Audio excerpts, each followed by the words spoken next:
لیکن سب سے پہلے آپ کو خبر دیں گے پی ٹی آئی ہم خیال گروپ نے علی ظفر رپورٹ جہانگیر ترین کے حق میں آنے کا دعویٰ کر دیا۔ راجہ ریاض کہتے ہیں رپورٹ میں جہانگیر ترین کو کلین چٹ مل گئی۔ رپورٹ سازشیں کرنے والوں کے منہ پر تماچا ہے۔ جہانگیر ترین سرخرو ہو گئے۔ اب ایف آئی اے کے پاس مزید تحقیقات کا کوئی جواز نہیں۔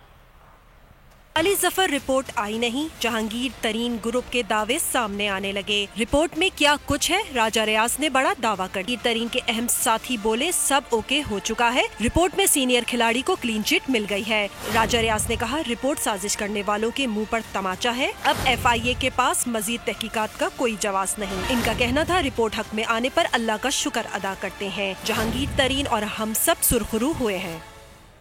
وزیر اعظم عمران خان نے کہا ہے کہ جب حکومتیں مجرموں کو تحفظ نہ دیں اور احتساب بنا مداخلت کے ہونے دیں تو نتائج حاصل ہوتے ہیں۔ ہمارے دور میں نیب اور اینٹی کرپشن پنجاب کی کارکردگی میں نون لیگ کے دور حکومت کی نسبت نمایاں بہتری آئی ہے۔ آپ کو آگاہ کریں اس خبر کے حوالے سے کہ وزیر اعظم عمران خان کی جانب سے کہا گیا ہے کہ جب حکومتیں مجرموں کو تحفظ نہ دیں اور احتساب بنا مداخلت کے ہونے دیں تو نتائج حاصل ہوتے ہیں۔ ہمارے دور میں نیب اور اینٹی کرپشن پنجاب کی کارکردگی میں نون لیگ کے دور حکومت کی نسبت نمایاں بہتری آئی ہے۔ وزیر قانون فروغ نسیم نے ریکارڈ کیس کا فیصلہ پاکستان کے حق میں آنے کو حکومت کی بڑی کامیابی قرار دے دی۔ ایک نیوز کانفرنس میں ان کا کہنا تھا کہ ہم ہر سطح پر آخری دم تک پاکستان کا دفاع کریں گے۔ حکومت کو آغاز سے ہی کئی مسائل کا سامنا کرنا پڑا۔ فروغ نسیم نے کہا کہ وزیر اعظم نے ریکارڈ کیس میں ذاتی دلچسپی لی۔ برٹش آئلینڈز میں کیس جیتنے کی خوشی ہے۔ آئلینڈ میں پاکستان کے موقف کی ایک جو بھرپور وکٹری ہوئی ہے، برٹش ورجن آئلینڈ کی جو کورٹ ہے ریکارڈ کے میٹر میں ایک بھرپور وکٹری پاکستان کے سامنے آئی۔ اور جب یہ حکومت آئی اگست 2018 کو تو ایک سمجھیے کہ پرابلمز کا مسائل کا انبار لگا ہوا تھا، لڑکھڑاتی ہوئی اکانومی تھی آپ کے سامنے، اور اس لڑکھڑاتی ہوئی اکانومی میں یہ انٹرنیشنل کیسز جس میں اتنی بڑے بڑے ایوارڈز، یعنی ریکارڈ کوئی $6.5 بلین کا ایوارڈ، یعنی $6.5 بلین کا مطلب ہے is equal to the IMF package. کارکے کا مسئلہ، براڈ شیٹ کا مسئلہ، نظام آف دکن کے کیس کا مسئلہ، یہ لا منسٹریز پہ جو کام کرتی رہی یہ ایک دن میں نہیں ہوا۔ پاکستان کو ملی بڑی کامیابی، برطانوی عدالت نے ریکارڈ کیس کا فیصلہ پاکستان کے حق میں جاری کر دیا۔ روزویلٹ ہوٹل نیو یارک اور اسکرائب ہوٹل پیرس پاکستان کو واپس مل گئے۔ پاکستان کو بڑی قانونی فتح ملنے سے ملک کے اربوں کے اثاثے فروخت یا منجمد ہونے سے بچ گئے۔ عالمی مقدمہ باسی میں بڑی فتح، برٹش ورجن آئی لینڈ کی ہائی کورٹ نے پاکستان کے حق میں فیصلہ سنا دیا۔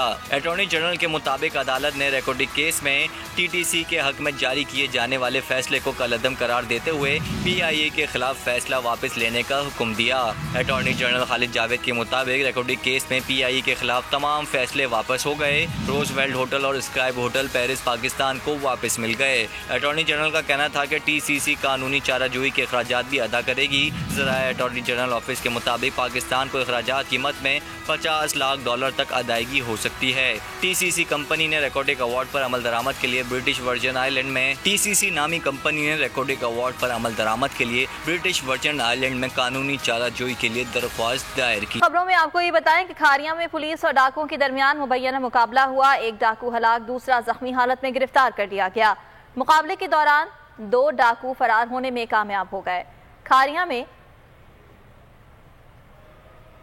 آپ کو آگاہ کریں کہ ڈاکو واردات کر کے فرار ہو رہے تھے کہ انہیں پولیس کا سامنا ہو گیا۔ دونوں کے درمیان فائرنگ کے تبادلے میں ایک ڈاکو مارا گیا، دوسرا زخمی حالت میں گرفتار کر لیا گیا۔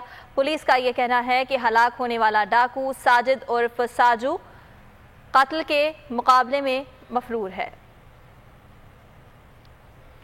اس بارے میں بھی آپ کو بتائیں گے، ابھی آپ کو آگاہ کریں کہ وزیر اعلیٰ کی کچے میں بھرپور آپریشن کی ہدایت، اور اس بارے میں آپ کو یہ بھی بتائیں کہ کوئی ڈکیت بچنا نہیں چاہیے۔ مراد علی شاہ کا ایسا کہنا ہے۔ مراد علی شاہ اس وقت شکارپور میں ہی موجود ہیں اور یہ خبر سامنے آ رہی ہے کہ ڈاکوؤں کو کیفر کردار تک پہنچایا جائے۔ وزیر اعلیٰ سندھ کی جانب سے یہ احکامات سامنے آئے ہیں۔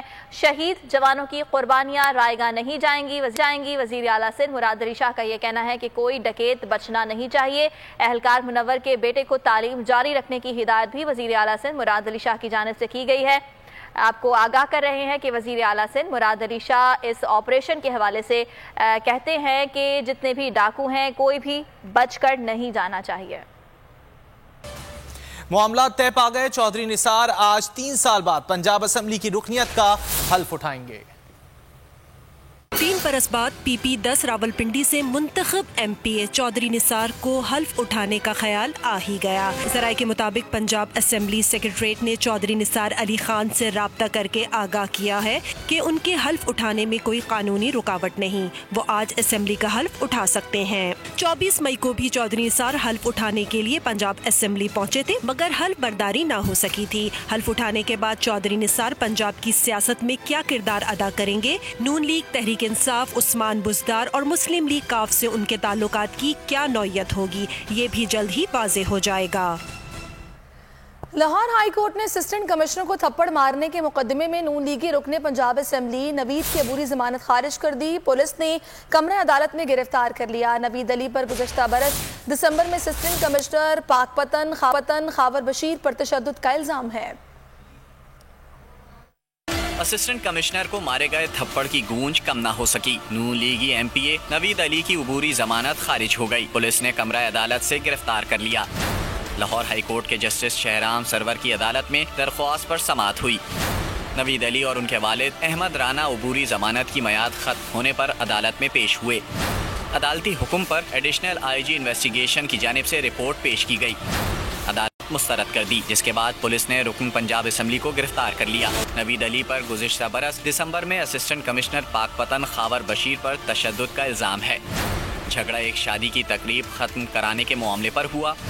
نوید علی پر اسسٹنٹ کمشنر کو تھپڑ مارنے اور اغوا کی کوشش کے الزام میں مقدمہ درج کیا گیا۔ ٹرائل کورٹ سے درخواست ضمانت مسترد ہونے پر نوید علی نے لاہور ہائی کورٹ سے رجوع کیا تھا۔ انسداد کورونا ویکسین کے حوالے سے اہم ٹویٹ وفاقی وزیر اسد عمر کی جانب سے کیا گیا ہے۔ وہ یہ کہتے ہیں کہ آج سے این سی او سی اجلاس میں یہ فیصلہ کیا گیا ہے کہ 19 سال تک اور اس سے زائد عمر کے افراد کے لیے ویکسینیشن کی رجسٹریشن کھول دی جائے گی۔ اسد عمر کا یہ بھی کہنا ہے کہ یہ رجسٹریشن کل شروع ہوگی، پوری قوم کے لیے کھل رہی ہے۔ اسد عمر نے ٹویٹ کیا ہے اور اس ٹویٹ کے ذریعے وہ یہ آگاہ کر رہے ہیں کہ این سی او سی اجلاس میں یہ فیصلہ کیا گیا ہے کہ 19 سال تک اور اس سے زائد عمر کے لیے ویکسینیشن کی رجسٹریشن کھولنے کا فیصلہ کیا گیا ہے۔ اسد عمر کا یہ کہنا ہے کہ یہ رجسٹریشن کل سے شروع ہوگی اور اب پوری قوم ویکسینیشن کروا سکتی ہے۔ پیپلز پارٹی کی پی ڈی ایم میں واپسی کے معاملے پر نواز شریف کا شہباز شریف کو فون۔ نواز شریف نے شاہد خاقان عباسی کے بیان کی حمایت کر دی۔ ان کا کہنا تھا کہ پی پی کے شو کاز کا جواب دینے تک پی ڈی ایم میں واپسی مشکل ہے۔ نواز شریف نے یہ بھی کہا کہ ایک اصولی موقف ہے، نون لیگ اس پر قائم ہے۔ شہباز شریف نے کہا کہ اپوزیشن کا اتحاد ہونا چاہیے، دونوں جماعتوں کی واپسی کا معاملہ پی ڈی ایم اجلاس میں رکھیں گے۔ گفتگو میں نواز شریف نے واضح کیا کہ چودھری نثار کا نون لیگ سے کوئی تعلق نہیں۔